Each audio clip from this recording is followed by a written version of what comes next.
farmers! Welcome back to my channel, Thessalonica's Farm. Ilain mo lang ng... Yun! Ayun. Meron na!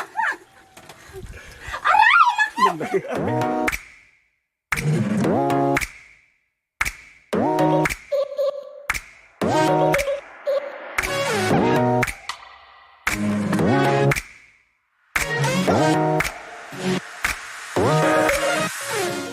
Hello mga ka-farmers, and for today's video, nandito tayo sa Tanghalige sa Talibon, Bohol.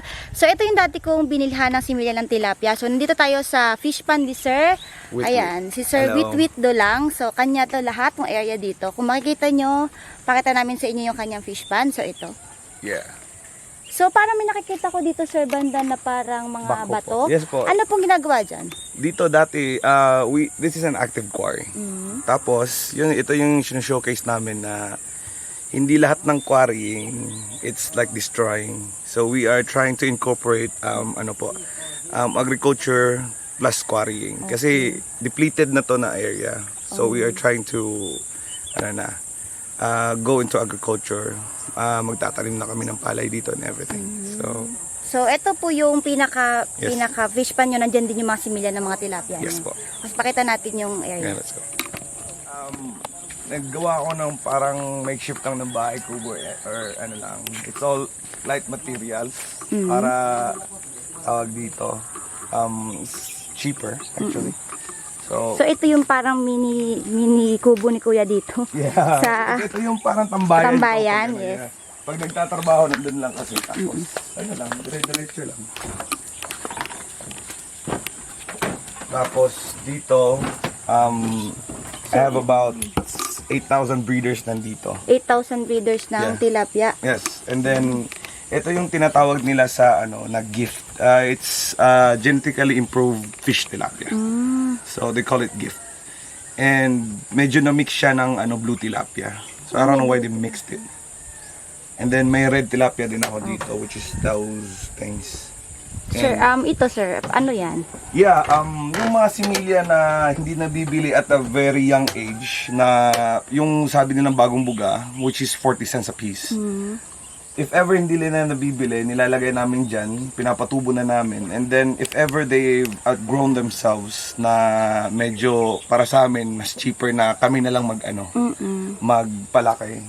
Then, kami na yung nagpapalaki. And then, we just sell it. Sell. Yes. So, magkano po nyo binibenta yung mga similya dito?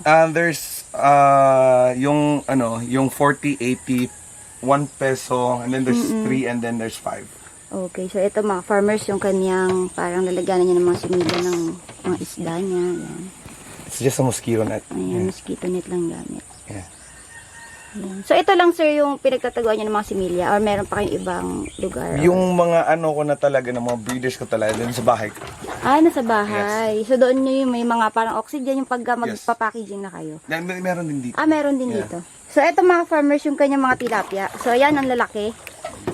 So kung mapansin nyo. Kaya lang, feed natin kasi alas 10, ito-feed na sila.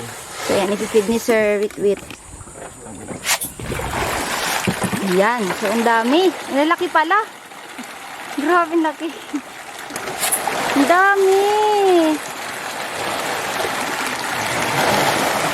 Ang dami. Oh. Ganda. Natalo na lipad. Yung sa inyo, ganito yung mangyayari. Oo. Grabing kalaki. So sana mga farms magkaroon tayo ng ganitong kadaming isda para libre tayo lagi sa ulam. Yeah, that's right. Exactly. Ayan, so ayan. Sir, nagbibenta kayo ng mga isda sa market or may nagsusupply po kayo? Nagbebenta po kami, pero at the moment hindi. Kasi saan kayo sir nagsusupply dati nung kayo? Susupply yung pa? binibenta lang namin dyan sa may skina. Tapos, okay. Kumuha lang sila dito ng siguro mga 20, 40 kilos. Yeah. Okay. Magkano sir benta nyo pag ganyan na pong kalalaki per kilo ng mga tilapia? Yung yung sizing nila is may 6 to 7 pieces is 1 kilo. Ito na lang 1:1. 1:1 o 1:2 na yan? 1 to isa or dalawa, isang yung kilo. No? Per kilo magkano sir? Kinukuha lang nila dito ng 100. 100 Yeah. pesos lang. And then binibenta lang nila Wala. doon ng 130. Okay. So, napapaisip po ko, bibenta ko na lang sa mga tao dito. Oo, if ever. oo. Anong lasa nitong ano to, sir? Kasi may mga tilapia na parang lasang ano siya, yung putik. Yeah, Hindi no. ba siya? Yeah, no. Kasi like, yung malasang putik, yun yung pinapakain nila ng ano, ng, alam mo yung, ano, medyo, it's more or less sa pagkain din sa tubig. Ah, Yeah, kasi yung tubig dito is well from supplied. saan ba itong tubig nito, sir, nang gagaling? So, ayan o, napakaganda ng tubig nila dito. Yan, like, there you go, see? Ayan o. If ever ito, this is already half. Yung mga ano namin dito is we jacketed yung mga yung mga tawag dito, yung mga spring. There's about 1, 2, 3, 4 na malalaki na didos. Oh. So if ever i-pump out namin lahat to para i-refresh lang yung tubig, pwede. Kaya parang malinis-malinis yung isda. Yes. So, ayan o. Mga kapamasa, pakadami talaga. Kung nasa personal lang, makikita niya super dami. Para kayong kakainin ng tilapia dito. may Dami o. Pa sa ilalim. So, pag namingwit kayo dito, ayan. yeah, namingwit. may namingwit kami dito. Actually, that was yesterday. May mga kaibigan na pumunta dito. And namingwit kami. Nakakuha siya ng 1 1/8 actually. 1 and 1/8 Kilos. kilos. Isa. Isa lang. Yeah, isa lang. Nakakuha sila ng 3/4, 1 kilo. Pero yung highlights kasi yung pinakamalaki. So I was like, dang. Sobrang halos kulang-kulang 2 kilos na yung isang isda. Yeah, and then they would grow up to 4 actually. Grabe, 4. napalaki. No? Ang ganda din, ang ganda ng pagkasimila, ang ganda ng alagaan ng ganitong klaseng lahi. Ayan, ang ganda. Lalaki talaga. So, Yeah. sa Cavite, may mga ka-farmers, so may mga ganito ring binibenta na kalalaki. So, parang dalawang kamay ko na yung laki. Pero yung lasa niya, mga farmers, hindi ko siya gusto. Kasi parang nga, sa Cavite, yung mga isda sa amin, parang lasang putik, ganun. So, kaya parang sa tilapia, parang maselan ako sa lasa. Pero ito, galing kasi sa fish pan namin, mga farmers, dito rin kami bumili ng similya kay Sir Witwit nung nakaraang 2 months yata, 2 months ago. So, dito kami bumili, then may nakakain na kami mga tilapia, so iniihaw namin. So, yung lasa niya, mga farmers, is masarap, hindi siya lasang putik. So, fresh na fresh yung lasa ng isda galing dito kay Sir Witwit. I would actually suggest, if ever na medyo maselang ka doon sa malasang putik, i-fish cage mo. I-fish cage. Yeah, para hindi siya Pero masyadong... diba, sir, i-fish cage, kung yung fish pan namin sa may farm sa may bandang baba, hindi naman siya super yung lalim niya. Okay lang. Okay lang. Kasi mas mabilis mong ma-segregate mo yung size niya, mas mabilis mong ma-harvest. To be honest. I think gano'n na makalaki yung sa'yo doon? Yan, ganun kalaki lang yung fish pan sa sa farm sa baba. 2,000 square meter. 2,000, mga farms, mga 2,000 square meters yung laki ng fish pan sa baba. Unsa kalalim? Gano'n kalalim? Kumukulos tubig. Tubig na din ito. Kaya na. 4,000. Ayun, mga farmers, tip ni Sir Witwit. So, kahit na medyo hindi super lalim yung fish pond nyo, or pwedeng mag-fish cage para mas maganda yung pagpapalaki ng ating mga alagang tilapia. So, honestly, mga farmers, yung aming nilagay na similya doon sa fish pond namin is hindi pa siya talaga super laki kasi hindi pa rin naman kami masyadong gamay sa pag-fish pond. So, ginawa namin, mga farmers, kung nakita nyo sa last video ko, nagpalumot lang kami doon, naghagis kami ng mga abono. Then, yun lang yung ginawa namin na pakain sa mga isda. So, hindi kami nag-feeds. So, yun yung naging result. So, hindi siya agad lumaki ng malaking mga isda. So, yun, pag namimingwit kami, ganyan lang kaliliit. Ito pala. Ito yung yung ginawa namin dito is Ano to, sir? Tali mo. yeah, tali yung ganito wait. Example ko na lang, right? So, yung malalaki nandun. So, yung maliliit, mahirap na kasi hulihin yan eh. Medyo malaki-laki na yan. So, inihila na lang namin. Ayun, meron sila dito, dinito. May pulley, tapos diretso mo lang siya. Ayun! There you go. Meron silang parang ano ba to, parang pain. Ayun, parang, Marami yan. ayun na, ang dami. So, ganyan lang sila manghuli. Ganun lang palang kadali. That's right. May sila. At tawag dito parang pain. Pangkulong. Bitag ba? Bitag. So yan, kapag manghuli na maliit, ganyan ang palang Kasi kabilis. yun yung pinibenta namin. Ayun. 1, 2, 3. Oo, yun. Ang liliit lang eh. Tapos the way you harvest it is you Paano sir kapag kukuhanin na siya? Sakot ka na lang sir. Ayan, ganyan ka farmers yung kanilang technique sa pag ng fish pan nila. It's pretty cool actually. Yung yung caretaker ko si Akin, siya yung Ayan, si sir yung nakaisip nito eh. caretaker niya si sir. Ayan. Yun eh. Ayun, meron siyang parang panalok. Ayan. So, ganun lang si Saluten. Tapos diretso ka nang hilahin mo Ayan, ng konti. liliit. Tapos, that's it. Ayun na, huli na mga farmers. Yan. May ulam na agad tayo nito. Ganun kabilis. And, Sa farm namin, ang hirap man namimingit. Isang araw kami namimingit. Wala kayo namimingit. tapos ganyan mo lang siya. Ayun, lagay na siya sa Ready to benta na mga farmers agad. At buhay na buhay. Yes. Yan, ang ganda mga farmers. So dito namin sila sinasizing. And then, nagsasizing talaga kayo Yes. sa pag magbebenta. yeah. So fish, tilapia fish is very, very hardy. So pag ganito, bibigyan kami ng siguro mga 10 to 15 minutes na maximum na yan ha. If ever na medyo na sila, medyo tagilid na yung nila, yung medyo weak, there you go. Then you just put Lalagyan na water. ng tubig. So, tubig din galing sa pond. Yeah, no. Ay, ito. Ano to? Spring water. Sa spring water yan. Yeah. So, ito palang hose na ito, konektado siya sa spring. So, yan.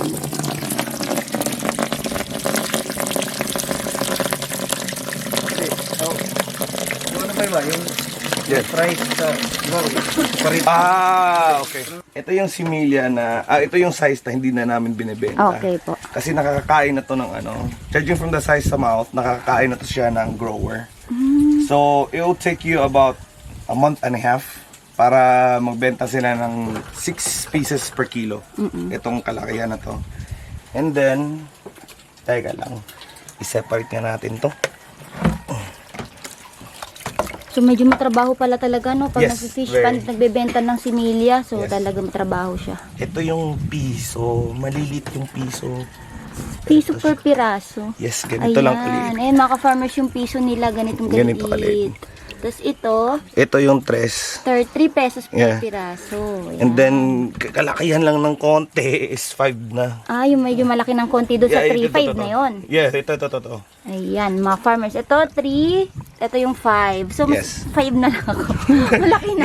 So, Sure to be na honest, buhay yes, na. to be honest. Di ba, sir? Yes, Pa ako yung sige, ito, nakita ko first time.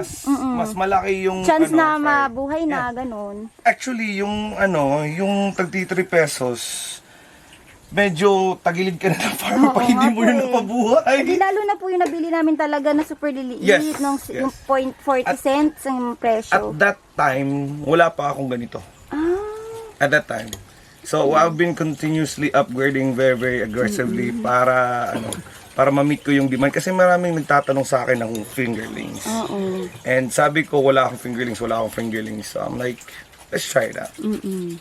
So, ano naman yung nag-experience, sir, no na-try niyo yung sa fingerlings, okay naman? Yeah, meron nang bumibili. And then, the way we transport it is... Teka lang, bigyan na lang kita. So, yun mga farmers dito, pag namingwit kayo, sigurado may mahuli. Yeah. Sigurado yung mga farmers, wala pa mga 10 seconds, may kakagat na. Ayan, super dami. You can try to, Ayan. you can try to fish if you want. Ha? Ano, gusto mo mangisda? Ayan mga farmers, dahil sinabi ko sa inyo na may, pag namingwit kayo dito sa lugar niya, so may mahuli, so tatry natin. Tatry natin. Pag wala ko na bingwit, ewan ko, kumalas ko na. Kasi super halos para 1,000 pieces na yata to nandito. Super dami talaga niyan mga farmers. Talagang ang dami-dami. Ito. So may tanong pa ako. Yes. Sir, mga ganong katagal na po kayo nagtitilapia na business, ganyan yung mga ano? Yeah, I just started out this year, January. This year lang po? Yeah. Kasi yung stock nito, binigay lang to sa akin ng ko, yung pangalawa namin, which is si Aloy. Oo, kuya. Yeah, yung kuya ko. So, Kasi- nagbe-fish ban sila sa Ubay? Yes po. Okay. Sa Pitugo. Yung Pitugo. isla yun. Tapos, sabi ni Mama, kasi nag-meeting sila sa yung sa fisheries may organization. And sabi nila, yung buhol daw is more or less kulang sa similya. So sabi ko, yeah, just give me breeders and then ako nang bahala. Ayun, binigyan ako ng kuya ko ng breeders. So 1 year pa lang, pero parang okay na yung income sa fish, no sir? Yung income, okay naman po yung ano sa gastos, tapos Yes. yung income nyo, nababawi naman po ba? Opo, nababawi. Pero the best talaga, pag ikaw yung breeder, ikaw din yung grower.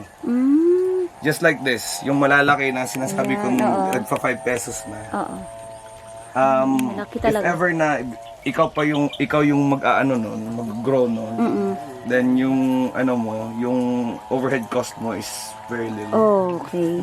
So yun mga farms, nakakakuha tayo ng magandang tips kay Sir Witwit kahit 1 year pa lang siya nagtitilapia. So yun, marami na siyang alam sa fish pond. So sana ganito rin mangyari sa amin sa fish pond namin.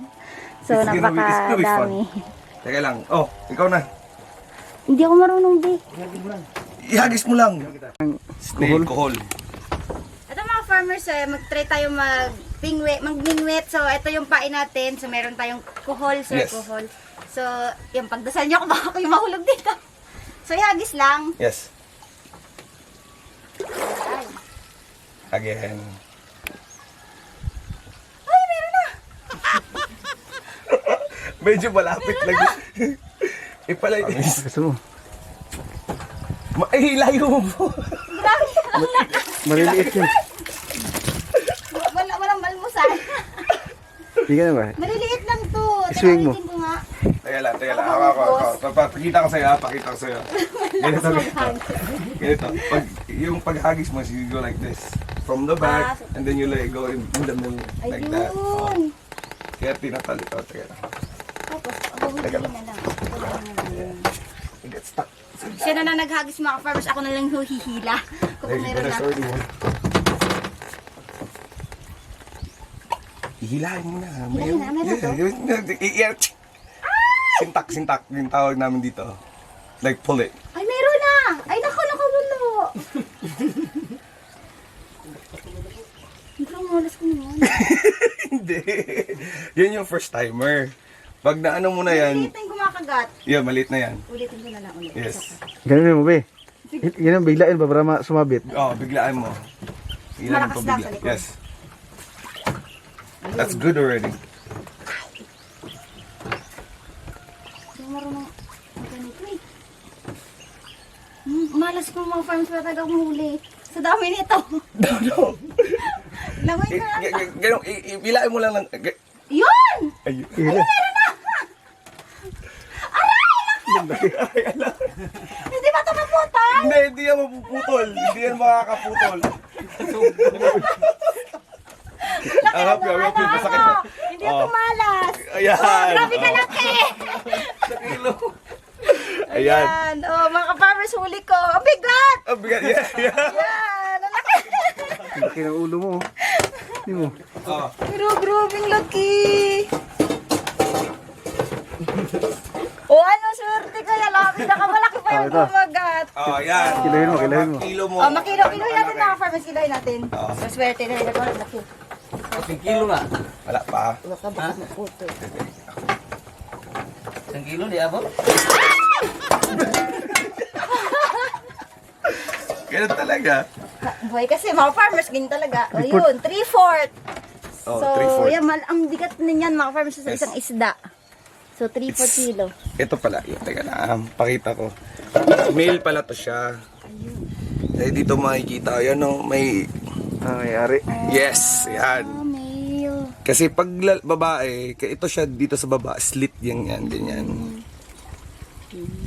So, ito siya lalaki. Ang galing, laki. Yeah. Yung sabi mo. Hindi And mo. you just take it out. See? Hindi siya lang ba? Ha? Hindi mo. Hindi. Ay, bakit? Ilagay mo yung ito yung pag-handle namin kasi nag-isda ako sa Amerika dati ng bus. Ilagay mo lang yung thumb mo, tapos yung index finger mo, ilagay mo yan dyan, and just press, you just go like this. Like, seriously. Oh, hold it. Maputang daliri ko. No. Baka, Mamutay, wala na kapalit No, dito. Walang kapalit. Wala tong ngipin. Try mo na lang.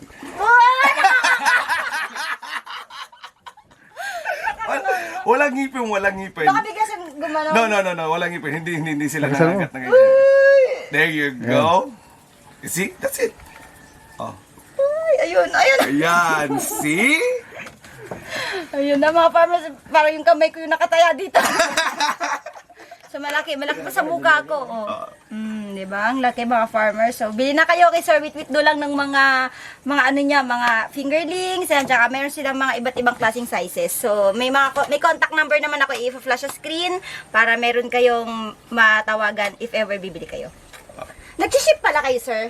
If ever. If ever, yes. Ayun, mga farmers, if ever nag-ship si sir ng mga binibenta niyang mga fingerlings dito sa kanya fish pan. So, Okay, laki uwi mga mo na yan. farmers. Uwi mo na yan kasi first time mo Uwi yan. na natin, mga farmers.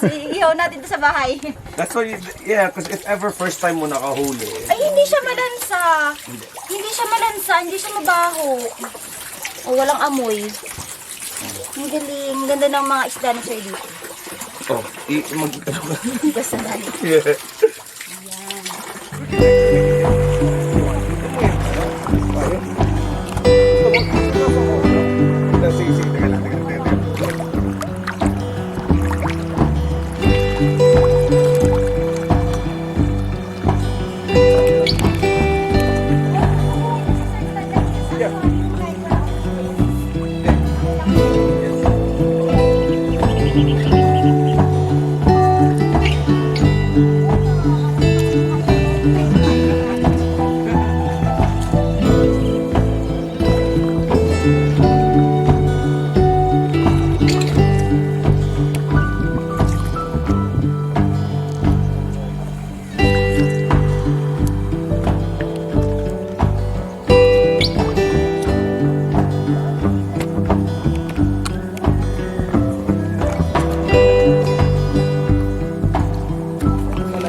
farmers, so binigay na sa akin ni Sir Witwit yung malaking isda na nakuha ko dito sa pan. So hindi ko na siya papatayin, so gusto ko siyang buhayin, so ilagay ko siya sa aquarium at lagyan ko siya ng oxygen, so para may remembrance ako dito sa pagpunta ko dito sa kanyang area sa fish pan niya. So ayun, nilagay na siya sa nilagay na siya dito, ayun. Ayan, ang laki, parang shark. Yeah. Suga? No. Tuba. At tuba. No. You should try it. It's. Let her try it. So, ayan ang mga farmers. Ayan yung ating isda. Iuwi ko. So, yun. So, nababuhay siya ng matagal. Mga 3 years pa. Baka makasing kayo ng pating to. Ayan o. Ang laki talaga. Ayan. Ubos lumot sa pispan yung... Naku, patay. Ilang sako yung nilagay namin. Ayan, natalon-talon pa. May flying fish pa dito mga farmers. Ayan, nalangoy-langoy. Tapos nalipad-lipad sila.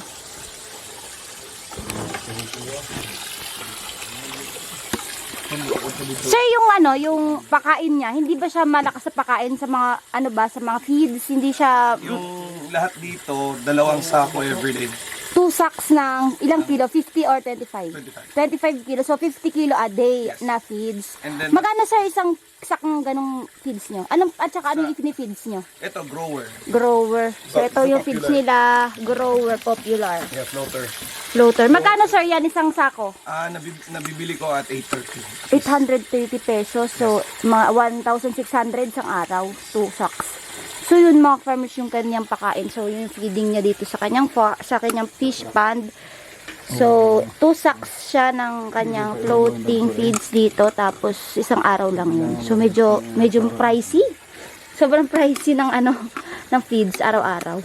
So, talagang dapat marunong ka mag-fish pond para mabawi mo yung gastos mo araw-araw dito. So ito mga farmers yung red tilapia ni sir. So yung ganito, hindi nyo na binibenta yung ganyang kalaki. I keep them. Pero yung mga, meron sa kayong similya ng ganito. Meron kami, pero hindi ko binibenta. Pinaparami nyo pa. Yes, yan si sir. Nagpaparami pa si sir ng red tilapia. So napakaganda. Ngayon ako nakakita niya. Kasi ito yung nahuli ko. Ayan. Yan sir, pengi naman po ng konting tips po for sa mga nag-fish pond. Yes, I would actually say, number one talaga is cleanliness. If clean. ever malinis yung lugar mo, you can never go wrong kasi mas mabilis silang tumubo and then less yung mga nila, yung mga parasites and everything. So, no need na mag-aerator or anything like that. Basta malinis lang talaga. So, number one, if ever gusto mong mag-fish pond is get a very ample of supply of tubig. Okay yan. Either salt water or fresh water, kaya naman ng tilapia. Okay na sir. Stress reliever niyo po ba tong business niyo kaya parang enjoy na enjoy niyo sir? Yeah, para sa akin kasi pag dumarating ka dito sa umaga tapos pakainin mo sila, it's pretty cool. Hindi po mababayaran ng kahit ano no. No, it's not. It's not about the business, it's about having fun. Na talaga, masaya. Masaya. So yun mga ka-farmers, yung tips ni Sir Witwit sa atin about sa fish pond. So, mag-update ako sa inyo mga ka-farmers sa ating fish pond kasi hindi pa siya masyado malaki yung mga tilapia natin doon kasi halos 1 month pa lang din mahigit. So tsaka hindi ako nag-feeds doon mga ka-farmers, so naglulumot lang tayo kasi nandun ako sa stage ng pagtitipid rin. So yun, sinabi ni Sir na mas maganda rin talaga mag-feed. So hindi ko pa alam kung saan ako lulugar para sa fish pond kasi nagsisimula pa lang rin ako. So, maganda na nakapunta tayo dito at nakahingi ng tips. So, meron tayong mga nakuha na konting kaalaman about fish pond. So, yan mga farmers nagsiship si Sir Witwit port to port sa mga lugar kung nasan man kayo ng mga alaga niyang mga fingerlings. So, if ever gusto niyo bumili, kontakin nyo lang ito. Ayan mga farmers yung nasa screen. Si Sir Witwit do lang. So, ayan na rin yung number niya. Pwede kayong tumawag at mag-inquire sa mga isda, sa mga fingerlings. So, ayan. Lahat. Puro tilapia naman mga farmers yung binibenta niya dito. So, ayan mga farmers. So, enjoy lang muna kami dito at sightseeing muna kami sa mga area niya. Si mga farmers, ang binigyan din tayo ni Sir Witwit ng red napier or red napier grass from Papua New Guinea daw ito. So, imported grass to. So, yan. Nanghingi kami at binigyan naman niya kami ng konti. So, pakita ko sa inyo mga farmers yung mga red napier dito. Mas nindot siya ipakaon sa baka. Baka. Kaya ang green nga napier is kanang So, ayan mga ka-farmers, yung mga red napier na yan, kung makita nyo. So, yan. Red napier yan mga ka-farmers. Yan. So, yun ang yan. Wala lagi din sila ng hawa. Yun. So, yun sila Melvin, tsaka si Nelson. Ayun, nagkukuha na sila, nagsasako sila ng konting red napier grass. So, yung mga farmers, ngayon lang rin ako nakakita ng pulang ganito. So, mas maganda raw itong pakain sa maganda daw ito mga farmers ipakain sa mga baka kaysa sa green na napier grass. So, yan, yung mga red ones. Ganda. So, tanim tayo nito mga ka-farmers sa farm para maparami natin. So, may maipakain din tayo sa ating mga baka at kambing. So, ito mga ka-farmers, meron sila na din ready na oxygen. So, yan, kailangan yan sa mga nag-fish pond. Ayan. And plastic. Yun. Transparent plastic.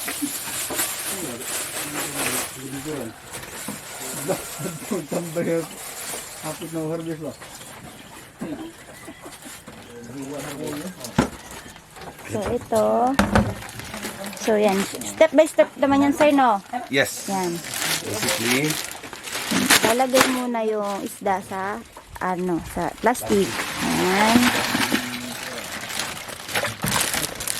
and then the least amount of water. Para yung halos lahat ng isda is nakababad sila sa oxygen na.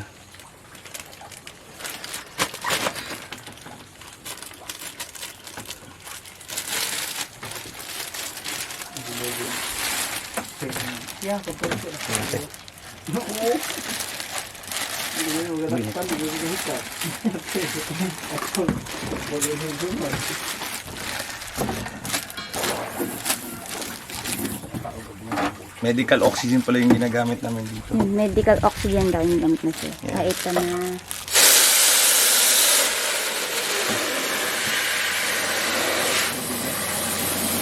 Okay. gano'n lang pa kadali. Yes. But that bigger one is different. Medyo different talaga yung pag-package niyan.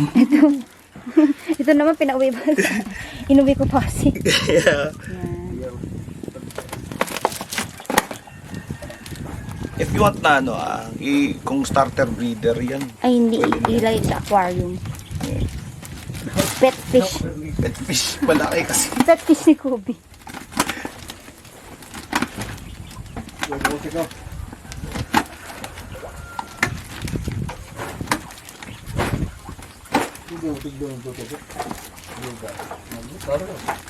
So, dapat nahigpit ng tali. Yeah, para hindi labas yung oxygen. Tapos, if ever na malayo yung biyahe, kailangan nila stay ng ng isang lagay natin na hapa para ilabas lahat ng mga dumi nila. Kasi nakaka-poison yung sa tubig. Sorry. Yan na. Yan. Para pag-transport, if ever na igaganito, Oo, safe. Yan na. Okay, next.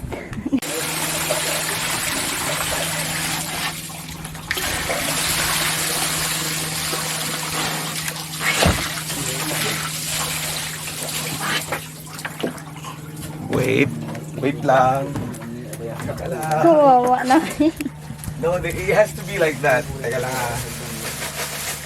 It has to be.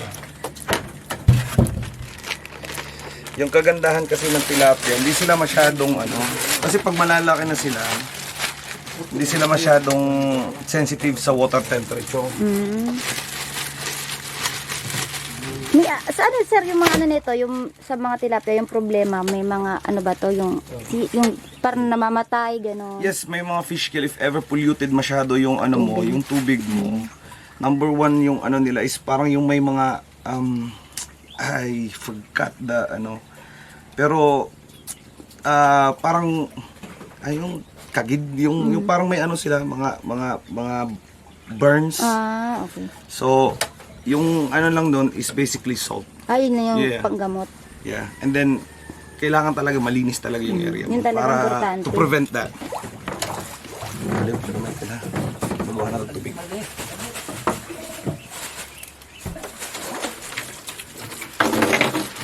We'll see if this works. My first time ko yung transport na ganyan kalaki. I swear, dude.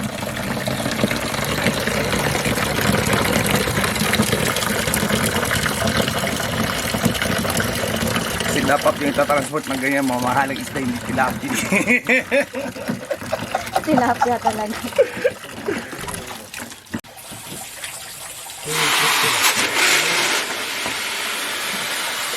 So yan, nilagyan ng ice para less stress yung isda Yeah. sa labas. Yan. Oh. Okay. Alright, that works. That worked. And that really worked. Okay. So may iuwi na natin siya. Yeah. And that worked. Sakto sir, makakapag-ship ka na niyan. Hindi pala I'm niya not yung gonna ship binibenta. this big. No. Hindi pala binibenta. It's not, Baka madami magbili nito sa inyo. hindi kasi economical na ganito kalaki yung bibilin. Free lang to mga farmers, free. Yeah, Baka yeah. ito yung orderin nyo, hindi yan pwede.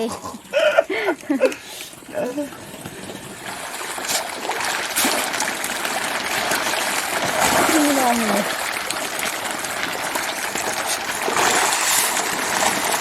Uy, natalon. Wala pa, bago ito man ito. Nakita mo, pagkuhan mo ito ng mabay-process na rin pa lang. You're selling at, ang unang profit mo ito. Ayun mga farmers, pauwi na kami. ang saya na experience dito sa area ni Sir Witwit. Please like and subscribe mga farmer sa YouTube channel ko para lagi kayo updated. Click nyo na rin yung notification bell para lagi kayo updated sa mga videos. Ayan, maraming salamat! Parang yung wish ng ting. And thank you for watching mga farmers. Thank you for watching and happy farming. Thank you.